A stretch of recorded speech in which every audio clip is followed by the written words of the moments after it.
Welcome back to Japan's Perfect Pens. Today we're going to review the Namiki Emperor Treasure by Masaru. So a quick first look at the pen.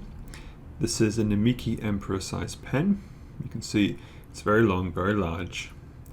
And if I just rotate it here, you can see there's some Raiden work here in the bag.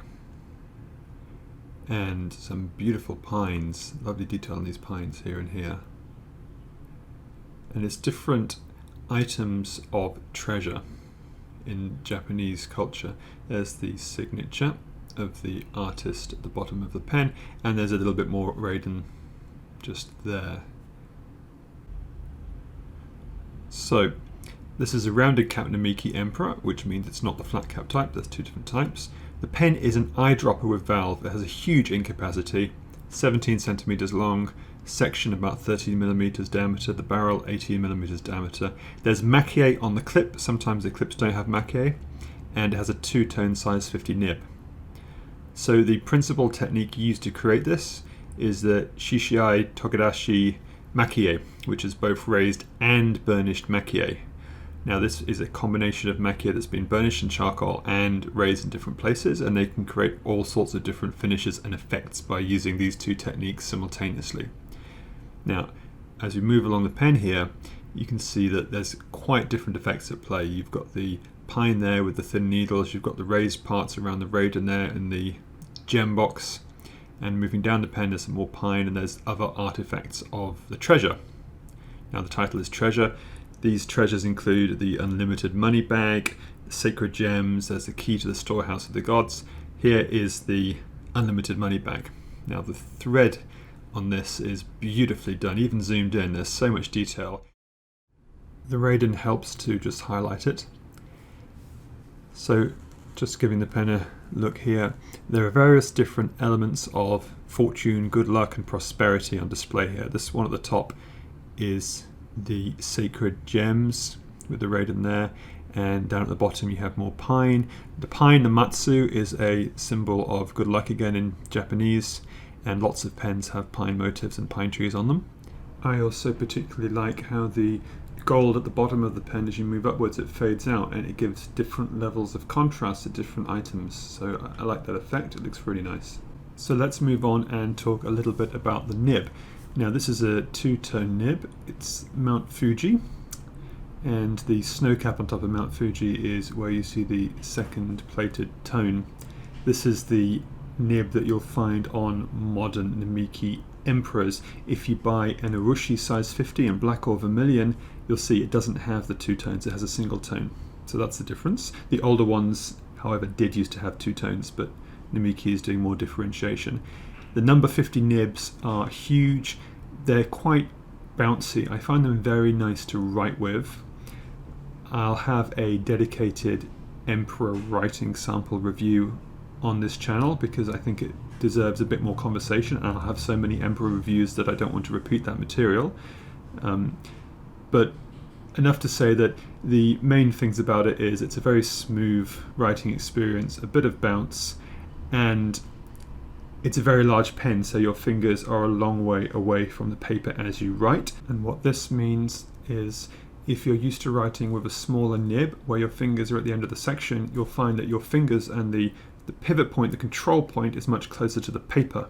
With the Namiki 50 Emperor nibs, your fingers are much further back. It favors gestures with your hand and with your arm and writing with these parts rather than writing by manipulating your fingers. So it's quite a different style of writing, and for some people they already write this way even with smaller pens, but for other people, myself included, it took a little bit of learning when I got my first Emperor.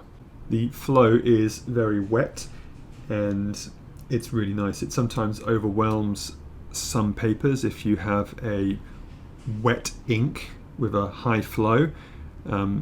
So for me, I use nice fountain pen friendly paper. It wouldn't do so well with normal printer paper, but really, really nice experience to write with. So let's take a little detailed look at this container, this box of gems. So the gems are the raiden inside. The first thing to notice is how it overlays the pine behind it. So the pine has already been put behind this, and this has been put over the top of it. And it very much looks in front of the pine.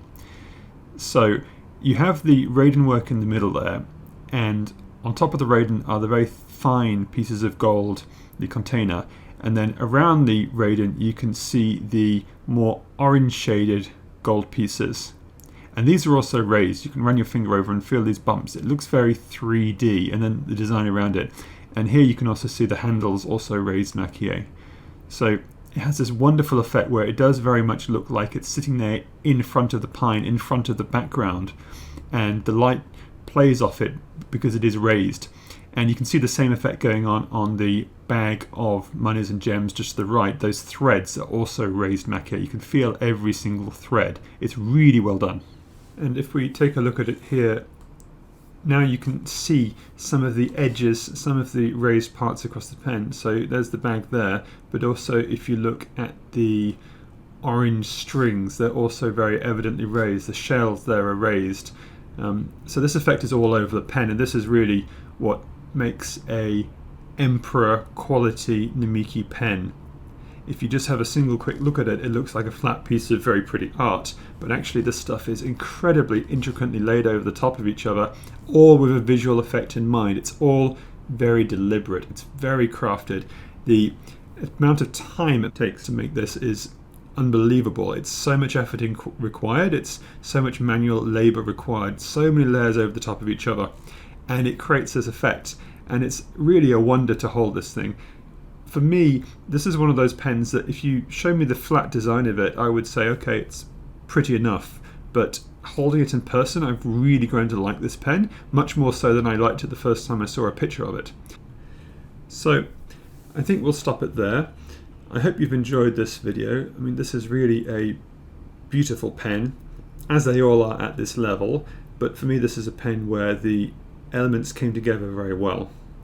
So thank you for watching this review. There are many more to come, and if you did enjoy it, then please like and subscribe, and I look forward to seeing you in the next one.